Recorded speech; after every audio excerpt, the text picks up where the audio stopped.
3 verses that you won't hear much of. Exodus chapter 4. If we can pull this up here. In Exodus chapter 4,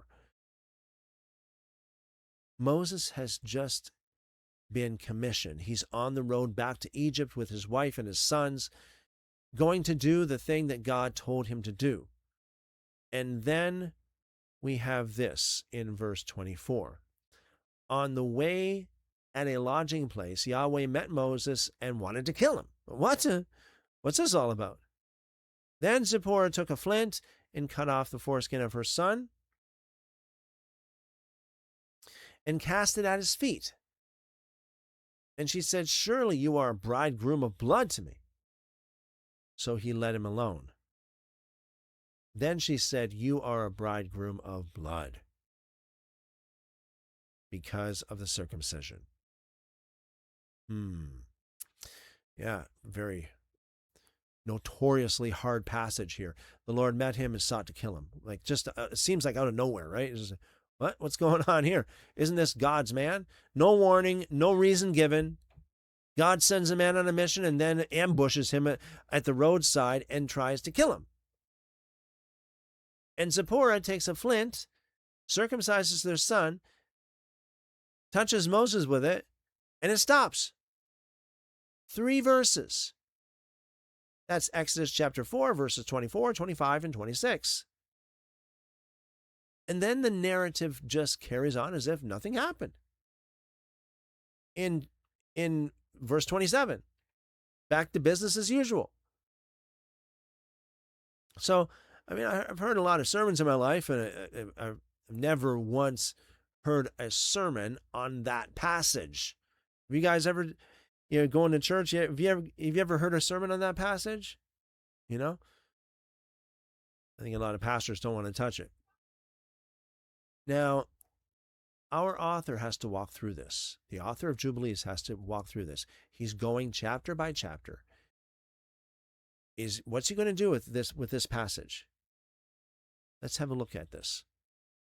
This is in Jubilees, chapter 48, and we're going to go to verse 2.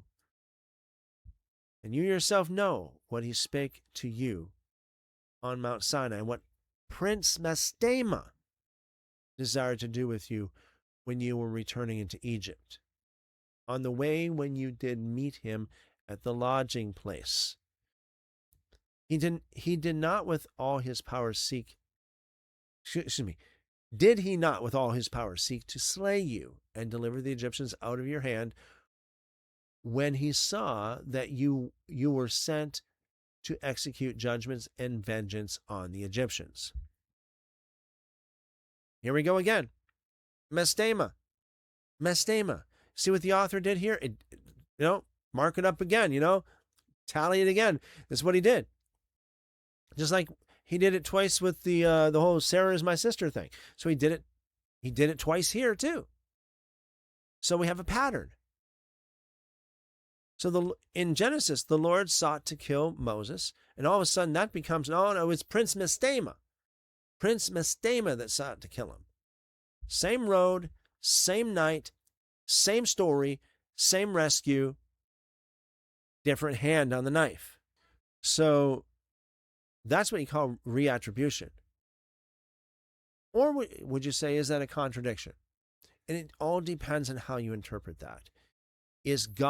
Could you say that God's responsible for that because God oversaw the whole thing?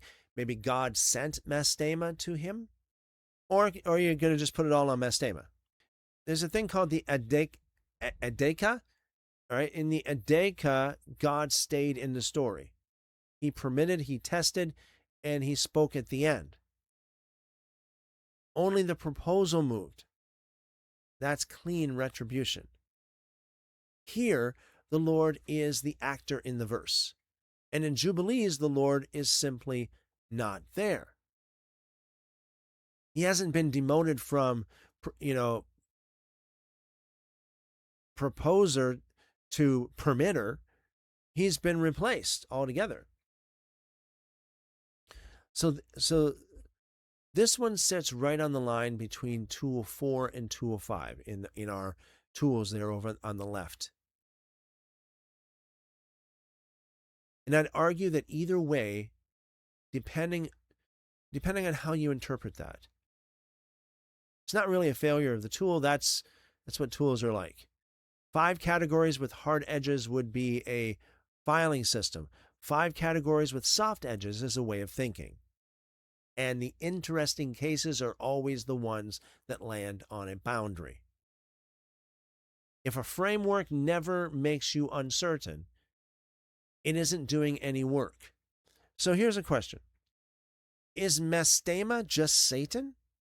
Some people believe it is. Mastema is Satan, just different names for the same identity. You could say it's functionally close. You know, the Job parallel is real, a licensed accuser in the heavenly court. But we got to be careful with the word, though. You see, like, what people think of as Satan is, a lot of times it's more of a later, heavier than anything that we have here in Jubilees. Mastema is produced as, again, quote unquote, Prince of the Spirits, operating on permission. You know, he's basically a chapter in a long development, not the end of it. And also, we're going to talk about him as well, more specifically, in a few more episodes. Did Jubilees invent Mastema? Here's another question. He's the earliest place we can see the name doing this job. That's not the same as inventing him. Remember tonight's 3 sources?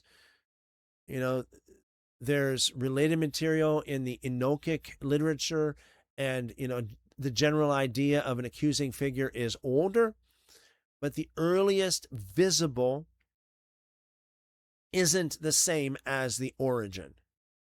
Another question. Doesn't Genesis 22 say God tempted Abraham? Isn't Jubilees fixing the translation problem? The Hebrew there is closer to tested or proved than to say tested, or excuse me, tempted per se, in the modern sense of the word. If you got a King James, for example, it would say like tempted in that sense, but that doesn't get Jubilees off the hook, because a test is still God's initiative in Genesis and still Mastema's suggestion in Jubilees. The move happens no matter which way you look at it. If contradictions are rare, why do people say this book contradicts the Bible constantly? If contradictions are rare in Jubilees, which they pretty much are, why do people keep on saying it contradicts Scripture? Mostly because they're counting expansions as contradictions. Maud says, usually